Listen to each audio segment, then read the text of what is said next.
Salam sejahtera untuk kita semua. Pelajaran sekolah sahabat dengan tema utama mengelola bagi sang guru sampai dia datang. Pelajaran ke-11 mengelola pada masa-masa sulit. Selasa 14 Maret. Waktunya untuk menyederhanakan. Apakah yang seharusnya orang Kristen masa Advent hari ke-7 lakukan sebagai respons terhadap masa-masa sulit? Apakah kita akan berjongkok berdiam diri untuk bertahan hidup? Tidak. Kenyataannya justru sebaliknya.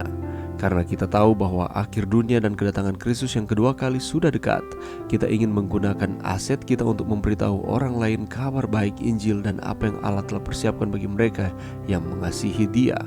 Kita memahami bahwa suatu hari nanti segala sesuatu di bumi ini akan hangus. Bacalah 2 Petrus 3 ayat 3-12. Apakah yang Petrus sedang katakan kepada kita dengan kata-kata ini? Kita mengerti dari firman Allah bahwa Dia tidak mengirimkan mobil untuk membawa barang milik kita ke surga.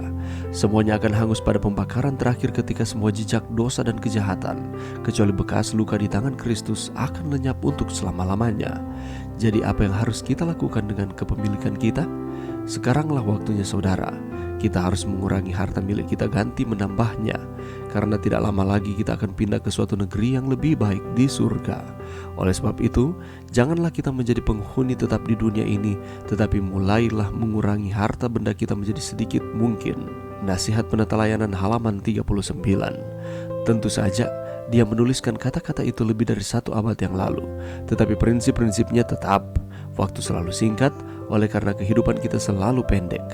Apalah umur 60 tahun, atau 80 tahun, atau 100 tahun, jika Anda memiliki gen dan praktek-praktek hidup sehat yang baik dibandingkan dengan kekekalan. Kehidupan Anda dapat berakhir sebelum engkau menyelesaikan membaca pelajaran pekan ini. Dan hal selanjutnya yang Anda akan tahu, kedatangan Yesus yang kedua. Wow, itu sangat cepat bukan? Sebagai orang Kristen masa Advent hari ke-7, kita harus selalu hidup dalam terang kekekalan. Ya, tentu saja kita harus bekerja keras untuk menyediakan bagi diri kita sendiri dan keluarga kita. Dan jika kita telah diberkati dengan kekayaan, tidak ada yang salah dengan menikmatinya sekarang, asalkan kita tidak menjadi tamak dan kita bermurah hati dengan harta sehubungan dengan orang-orang yang membutuhkan. Tetapi kita harus selalu mengingat bahwa apa saja yang kita kumpulkan di sini adalah bersifat sementara, sekejap, dan jika kita tidak berhati-hati, hal itu memiliki potensi untuk merusak secara rohani. Jika Anda tahu Yesus akan datang dalam 10 tahun, bagaimana Anda mengubah kehidupanmu? Atau 5 tahun? Atau 3? Pelajaran yang bisa kita dapatkan pada saat ini. Dalam metode pengajaran Alkitabiah, belajar dalam bahasa Ibrani melibatkan teori dan praktek, seperti yang ditunjukkan dalam agama Israel purba. Menurut Ulangan, belajar harus dilakukan dengan mendengar, mengajar jemaah, menyanyikan firman Allah, dan membaca. Selain itu, belajar harus diteruskan kepada anak-anak oleh berbicara kepada mereka saat mereka duduk, berjalan, berbaring, dan bangun, sehingga mendorong persekutuan dan kepercayaan kepada perjanjian dengan Allah. Ada ayat-ayat yang menghubungkan kata belajar dan berlatih, yang menunjukkan bahwa belajar terjadi oleh mengalami kebenaran Allah dan takut akan Allah. Dalam pengertian ini, persepuluhan dan persembahan juga dan masih merupakan pengajaran ilahi, karena mereka mengajarkan komitmen untuk pekerjaan Allah, serta untuk menghormati dan memuji namanya.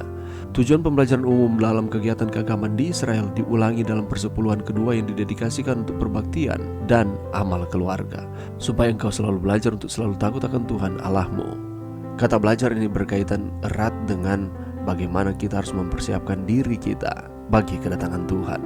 Kita harus belajar untuk menunggu kedatangan Tuhan dengan terus setia kepada Tuhan. Kita harus setia kepada Tuhan di dunia ini, dan ketika Tuhan datang kita diselamatkan dalam kerajaan surga. Kesetiaan didasarkan oleh karena kasih. Itulah sebabnya karena kita diajarkan Allah untuk mengasihi Tuhan, demikian pula kita harus mengasihi sesama manusia. Kita harus belajar bagaimana caranya untuk mengasihi sesama manusia di dalam kehidupan kita. Dengan kata lain, kita harus saling memperhatikan, saling menolong, saling mengampuni, dan saling mengasihi satu dengan yang lain oleh karena Yesus Kristus terlebih dahulu mengasihi kita. Dan ini juga berhubungan dengan harta kepemilikan.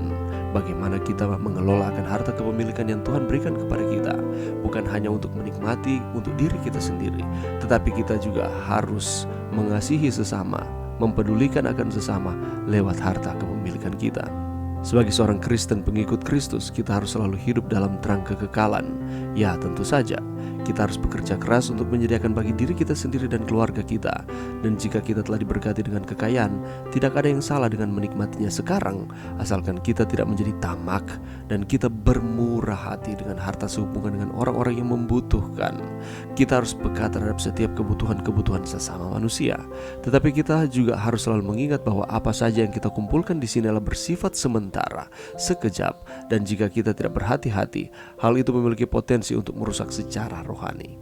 Harta itu penting, uang itu penting bagi kelangsungan kehidupan kita, tetapi jangan menjadikan uang tersebut segala sesuatu yang paling prioritas di dalam kehidupan kita, dan kita mengesampingkan Tuhan. Dan pada akhirnya kita akan menjadi tamak dan merusak kehidupan kerohanian kita. Jadi apa yang harus kita lakukan dengan kepemilikan kita? Mari kita belajar, karena sekaranglah waktunya kita harus mengurangi harta milik kita, ganti menambahnya. Apa maksudnya? Kita harus memprioritaskan pekerjaan Tuhan. Bukan hanya menimbun harta di dunia ini, mengumpulkan harta di dunia ini untuk kepentingan kita sendiri, tetapi berkat yang Tuhan berikan ataupun harta benda yang Tuhan berikan dalam kehidupan kita membantu pekerjaan Tuhan. Karena tempat tinggal kita bukan di dunia ini, tetapi di dalam kerajaan surga. Itulah sebabnya mari kita mempelajari akan firman Tuhan dalam kehidupan kita setiap hari, menyelidikinya, dan biarlah firman itu merubahkan kehidupan kita untuk terus ada di dalam Kristus. Dan salah satunya mengajarkan kita untuk tidak mengumpulkan harta di dunia ini, tetapi di surga, lewat membantu akan pekerjaan Tuhan di dunia ini, menolong akan sesama manusia seperti diri kita sendiri. Mari berdoa. Terima kasih Tuhan atas firman-Mu pada saat ini. Bantu kami Tuhan untuk kami terus memprioritaskan Tuhan di atas segala-galanya. Ini doa kami di dalam nama Yesus. Amin.